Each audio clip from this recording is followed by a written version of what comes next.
සුබ දවසක් ඔයාලට. මම අද ඔයාලට කියලා දෙන්නේ මිරිස් වගාවේ පළවෙනි මාසේ අපි කෘමිනාශක භාවිතා කරන්නේ කොහොමද කියලා. කෘමිනාශක භාවිතා කරනකොට ලෙඩක් එනකන්ම ඉන්නේ නැතිව මේ මම කියන විදිහට පළවෙනි මාසේ ඔයාලා කරලා බලන්න.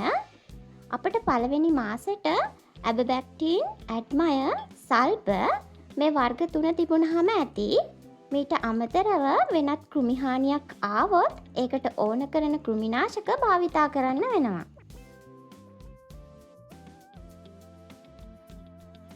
ඉතින් යාළුවනේ මම අද මගේ වගාවට සල්ප ගහනවා. අපි සල්ප ගහනකොට දවස් 10න් 10ට වගේ ගහන්න ඕන.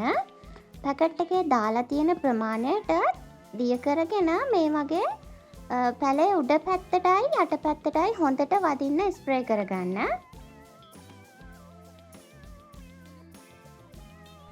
සල්ප ස්ප්‍රේ කරනකොට මීදුමක් වගේ වදින විදිහට ගහ ගන්න ඕන. මෙන්න මේ වගේ පින්න වගේ කොලේ රැඳෙන්න ගහන්න ඕන. වැක්කිරෙන්න ගහන්න එපා.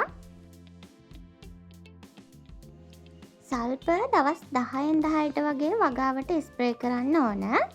මීට අමතරව ඇබබැක්ටීන් එකයි ඇඩ්මයර් එකයි මාරුවෙන් මාරුවට පළවෙනි මාසේ යනකම් වගාවට ස්ප්‍රේ කරගන්න ඕන.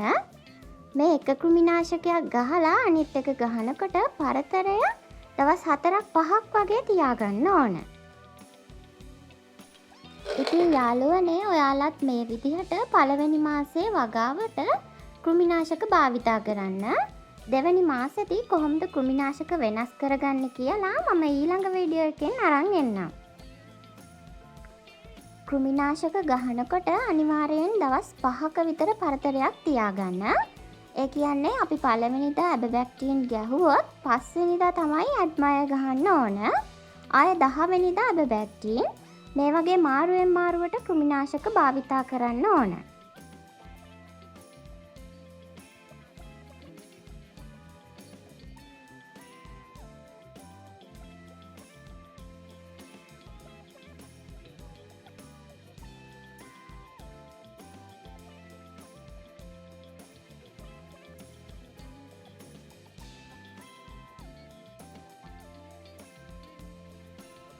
වගා කරගෙන යනකොට ඔයාලට මොකක් හරි ප්‍රශ්නයක් ආවොත් අනිවාර්යෙන් කමෙන්ට් එකක් දාන්න. එහෙනම් යාළුවනේ ඊළඟ වීඩියෝ එකකින් හමු වෙමු. මාව සබ්ස්ක්‍රයිබ් කරලා තියාගන්න. සුබ දවසක් ඔයාලට.